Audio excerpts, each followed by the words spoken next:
Ang una dayon natong makita sa Ebanghelyo, ang kaluoy sa Dios. Imagine, gibiyaan niya ang 99. Nakabalo siya isip shepherd, bugo ang mga karnero.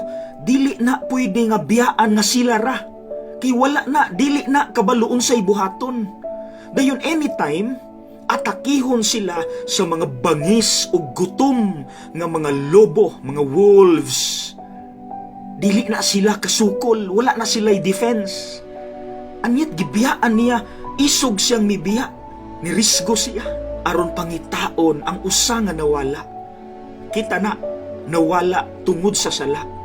Bisag unsa kagahi sa atong ulo, pangitaon ta sa Dios, kay maluluyon siya.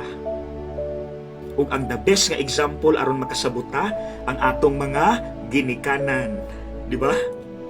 Kay numdumo, yaw-yawan ta, kasab-an ta, disiplinahon ta, pero at the end of the day, lungagan gihapon ta, pakanon gihapon ta.